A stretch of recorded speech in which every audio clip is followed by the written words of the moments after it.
नमस्कार दोस्तों, स्वागत है आपका पैथ ऑफ विजडम चैनल पर।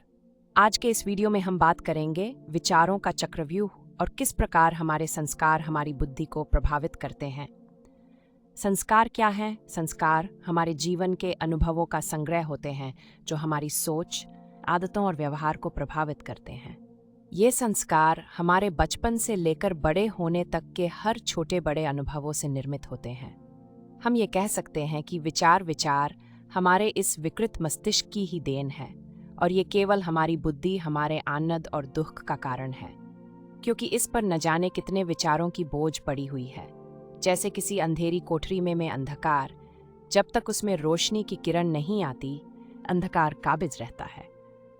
और जैसे ही एक छोटी सी रोशनी की चमक फूटती है, क्षण भर में ही उजियाला हो जाती है। हमारे बुद्धि में जो विचारों की परतें हैं वो एक प्याज की भांति है। एक विचार की परत को हटाएं तो दूसरी परत सामने आ जाती है, दूसरे को हटाएं तीसरी आ जाती है। एक विचार को हटाएं, दूसरा विचार मौजूद, और फिर दूसरे को हटाएं, तीसरा मौजूद। यह परत दर परत विचार मौजूद है, या कहें तो विचार हमारे इकट्ठा किए गए जन्मों जन्मों के धूल हैं और न जाने हमने इसे कितने अनगिनत यात्रों में इकट्ठा किए।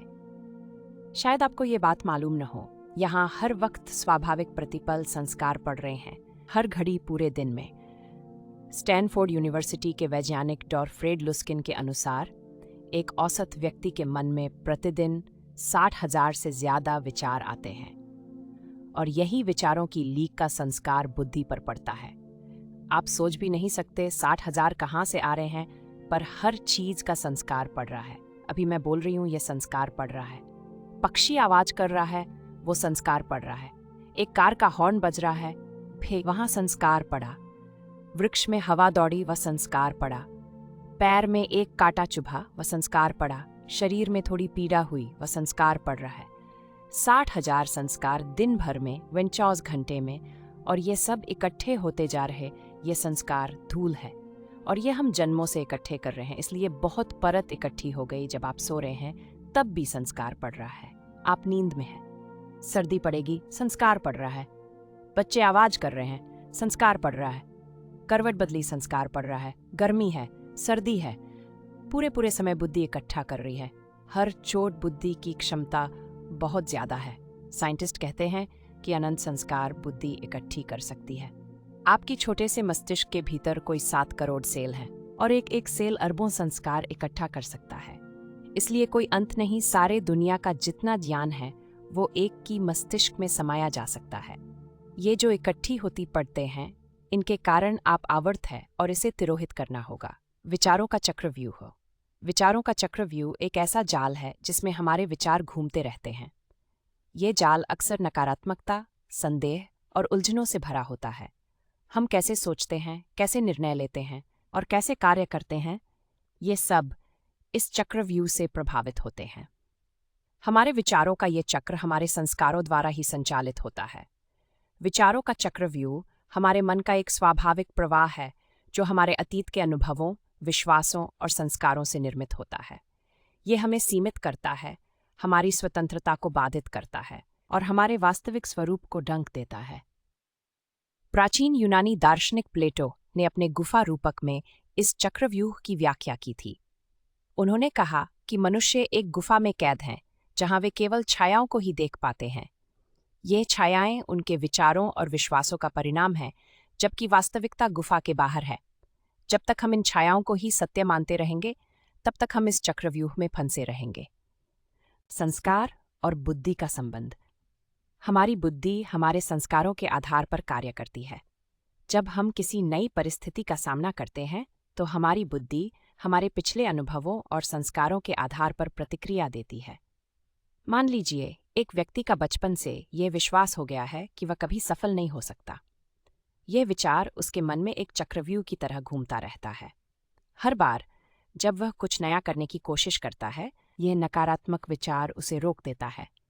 हो सकता है वो असफलता बुरी को चीज मानता हो और इस तरह से वो असफलता को एक बड़ी समस्या मान ले। यह चक्रव्यूह उसे उसकी पूरी क्षमता तक पहुंचने से रोकता है।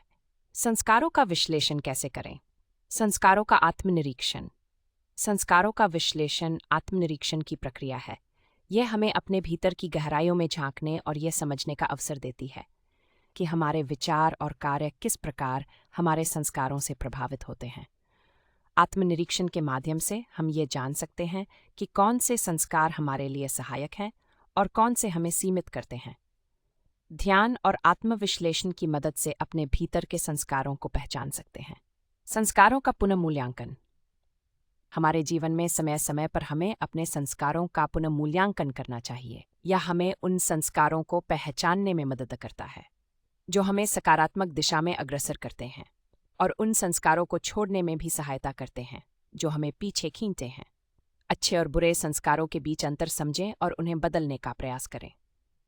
पुनर्मूल्यांकन से हमें अपने जीवन के मूल्यों और उद्देश्यों को बेहतर समझने में सहायता मिलती है। बुद्धि को संस्कारों से मुक्त कैसे करें? इस तोड़ने का प्रारंभ में बुद्धिमान व्यक्ति को चाहिए पहले वाक आदि समस्त इंद्रियों को मन में निरुद्ध करे। इसलिए मौन का इतना मूल्य है। मौन का अर्थ है आप बाहर और भीतर बोलना बंद कर रहे हैं, क्योंकि बोलना इस मस्तिष्क की बड़ी गहरी और सतत प्रक्रिया है। बोलने के द्वारा बुद्धि बहुत कुछ इकट्ठा करती रहती है, और जो भी आप बोलते हैं वो आप सिर्फ बोलते नहीं हैं, बोला हुआ आप सुनते भी हैं। उससे संस्कार और सहन से सहन हो जाते हैं। जब आप एक ही बात बार बार बोलते रहते हैं तो आपको पता नहीं कि आप बार बार सुन भी रहे हैं। संस्कार गहरे होते जा रहे हैं और आप कचरा बोलते रहते हैं। सुबह अखबार पढ़ लिया, फिर दिन भर उसी को लोगों को बोले चले जा रहे, कोई व्यर्थ की बात जिसका कोई भी मूल्य नहीं, जिससे किसी को कोई लाभ नहीं होगा, उसको आप बोले चले जा रहे हैं। अगर आप अपने 24 घंटे का विश्लेषण करें तो आप पाएंगे कि 99% कचरा जो आप ना बोलते तो किसी का कोई हर्ज ना था। ध्यान रहे, जिसे बोलने से किसी को कोई लाभ नहीं हुआ है उसे बोलने से हानि निश्चित हुई है, क्योंकि ना केवल आपने दूसरे के मन में कचरा डाला है जो कि हिंसा है, जिसका कोई मूल्य नहीं है, वह आप बोल के दूसरे के मन में डाल दिए, और जब आप बोल रहे थे तो आपने फिर से सुन लिया, वह आपके भीतर दोबारा गहरा हो गया, उसकी फिर से संस्कार पड़ गया, फिर कंडीशनिंग हो गई। अगर आप एक असत्य को भी बार बार बोलते रहे तो आप खुद ही भूल जाएंगे कि वह असत्य है। इतने संस्कार भीतर पड़ जाएंगे कि वो लगने लगेगा सत्य। एडोल्फ हिटलर ने अपने पुस्तक मीन कैम्फ में कहा है कि कोई भी असत्य को सत्य करना हो तो एक ही तरकीब है, उसे इतना अधिक बार बोला जाए कि लोग उसे सच मान ले। उसे बोले चले जाओ, दूसरे मान ही लेंगे। ऐसा नहीं है, आप खुद भी मान लेंगे। आप अपनी जिंदगी में देखें, कई असत्य आपको सत्य मालूम पड़ने लगे, क्योंकि आप इतने दिन से बोल रहे हैं कि अब आपको भी स्मरण नहीं रहा कि पहले दिन ये बात असत्य थी। बहुत बार संस्कार पड़ जाने से गहरे हो जाते लीक बन जाती है। पहला काम है के लिए कि वह वाणी को संयत कर लें। वही बोले जो बिल्कुल अनिवार्य हो, अपरिहार्य हो, जिसके बिना चल ही ना सकेगा। ये दुनिया बड़ी शांत हो जाए। अगर लोग हारी को बोले, व्यर्थ को ना बोले, व्यर्थ को बोलकर बड़ी झंझट में पड़ते हैं, दूसरा जवाब भी देगा। थोड़ा आप सोचे कि अगर आप संयत रहे होते, मौन रहे होते, तो कितने उपद्रव आपके जीवन से बच गए होते। बोल के आप मालूम कितने उपद्रव में पड़ रहे, फिर उनको बचाने के लिए और बोलना पड़ता है, फिर ये सिलसिला बढ़ता चला जाता है। एक विशिष्ट सर्किल, एक दुष्ट चक्र है जिसका फिर कोई अंत नहीं। इसलिए साधु चुप हो जाता है, उतना ही बोलता है जितना अनिवार्य है, और उतना ही बोलता है जिससे किसी का हित हो सकेगा। अन्यथा मौन रह जाता वाणी को जब आप बाहर से रोकेंगे तो भी जरूरी नहीं कि भीतर रुक जाए, क्योंकि आप दूसरे से ना बोले तो खुद से बोलते रहते हैं। बैठे खुद से बात चल रही, ये खुद ही से चलने वाली बात भी संस्कार निर्मित करती है, क्योंकि जब आप अपने से बोल रहे हैं तब भी मन सुन रहा है, और जो भी आप बोल रहे हैं उसकी आप लकीर जोर से खोद रहे हैं। अपने भीतर खुद से भी बोलना बंद करें। वाणी बड़ा उपद्रव है। जरूरी नहीं है कि उपद्रव ही हो, हमने उपद्रव बना लिया। भीतर भी धीरे धीरे बोलना बंद करें। चुप्पी साथ मौन को फैलने दे। जितना जितना मौन फैले उतना उतना मन विसर्जित होता चला जाए।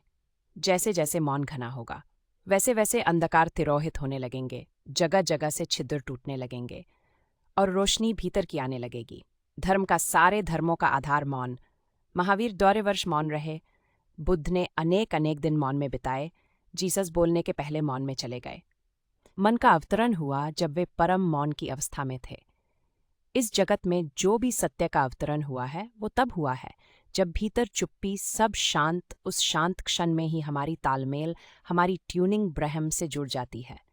वह मौन का कांटा ही हमें आभास से भीतर ले जाता है और सत्य से जोड़ देता है। इसलिए हमने साधु को मुनि कहा है। मुनि का अर्थ है जो मौन हो गया है, जो भीतर चुप हो गया है। असल में वही बोलने का अधिकारी है जो भीतर चुप हो गया हो, क्योंकि उसके बोलने का कुछ मूल्य होगा, क्योंकि बोलने का अर्थ होगा, उसने कुछ जाना है जिसे वह दे रहा है।